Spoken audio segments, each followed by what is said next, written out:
La bonne équation? Biophy plus médecine, le tout multiplié par des entraînements, tu es sur la voie de la réussite.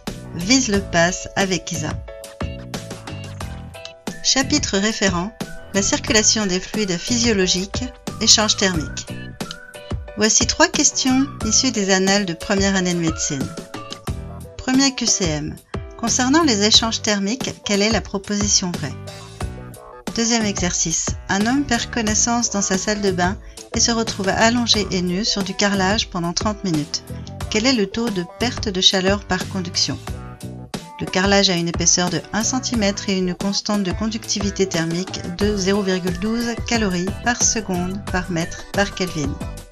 La surface de contact est de 0,7 m². La température de la peau est de 33 degrés Celsius.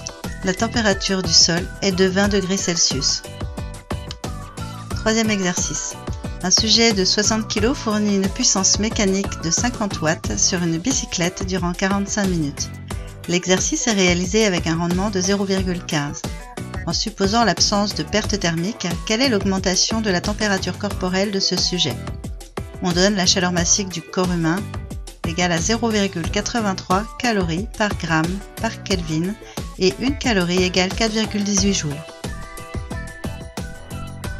Je te conseille de mettre en pause la vidéo et de te donner quelques minutes de réflexion. Dès que tu as tes propositions de réponse, appuie sur play et profite de ma correction. Premier exercice. Proposition A. La quantité de chaleur transférée par conduction est inversement proportionnelle à la surface en contact. L'expression de la chaleur échangée est Q égale Ks delta T fois T divisé par L, avec K la constante de conductivité thermique, S la surface d'échange en mètres carrés, delta T la différence de température en Kelvin ou en degrés Celsius, T le temps de contact en secondes, grand L l'épaisseur du corps considérée en mètres. Q a une unité qui dépend de K, soit en calories, soit en joules. La quantité de chaleur grand Q est directement proportionnelle à la surface en contact. Imagine que tu veux chauffer une grande casserole d'eau. Il est très logique de préférer une grande surface de contact chaude à une petite. La proposition A est fausse. Proposition B. La circulation sanguine est un système de convection naturelle. Une convection naturelle est une mise en mouvement du fluide sous le seul effet de la différence de masse volumique due à la différence de température grâce à la pesanteur. Dans une pièce, la circulation d'air se fait naturellement. L'air chaud plus léger va monter et prendre la place de l'air froid. Au contact d'une surface froide, l'air chaud va se refroidir et sa masse volumique va augmenter. A contrario, le maintien de la température d'un corps humain ne fonctionne pas de cette façon. La circulation sanguine est forcée par cette pompe extraordinaire qu'est le cœur. La proposition B est fausse. Proposition C. Il est impossible pour un corps humain de se refroidir si la température externe est supérieure à la température interne. On est tous d'accord pour se dire que quand il fait 40 degrés dehors, une personne ne voit pas sa température corporelle monter à 40 degrés. On a un principe qui nous permet de réguler la température corporelle. L'homme peut éliminer de la chaleur par évaporation de la sueur ou par évaporation d'eau lors de la respiration. La proposition C est fausse. Proposition D. Les échanges thermiques par convection ne peuvent pas avoir lieu dans le vide. La convection est un échange thermique dû à la circulation de la matière. La proposition D est vraie. Proposition E. Les échanges thermiques par radiation ne peuvent pas avoir lieu dans le vide. La radiation est un échange thermique dû à l'émission d'un rayonnement électromagnétique. Ceci se propage même dans le vide. La proposition E est fausse. Deuxième exercice. Nous allons utiliser 2 formules. La première, celle que nous avons vue tout à l'heure, grand Q égale Ks delta T fois T divisé par grand L. Les résultats sont donnés en watts, c'est donc une puissance que nous cherchons.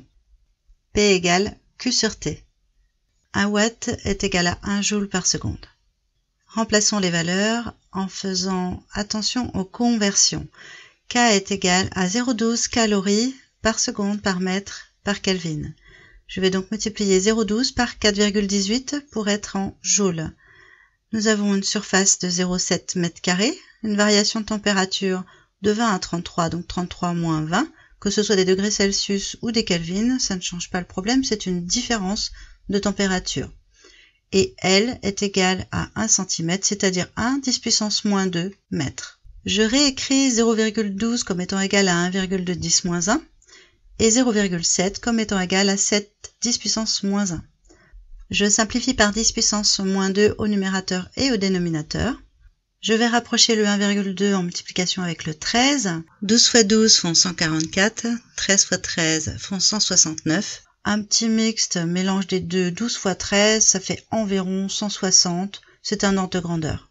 Ce n'est pas 12 fois 13, mais 1,2 fois 13. Je décale donc ma virgule une fois vers la gauche et j'ai 16 multiplié par 4,2 fois 13 font 29,4. J'arrondis une dernière fois grossièrement, 29,4 à 30. 16 fois 30 font 480 watts. Le taux de perte de chaleur par conduction est d'environ 480 watts. La proposition C est vraie. Troisième exercice. Un sujet de 60 kg fournit une puissance mécanique de 50 watts.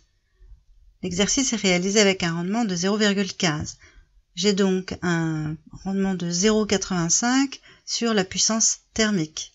Pour retrouver l'expression de la puissance thermique, je divise la puissance mécanique par 0,15 pour retrouver la puissance totale fournie et je la remultiplie par 0,85 pour avoir la partie qui est réellement donnée d'un point de vue chaleur.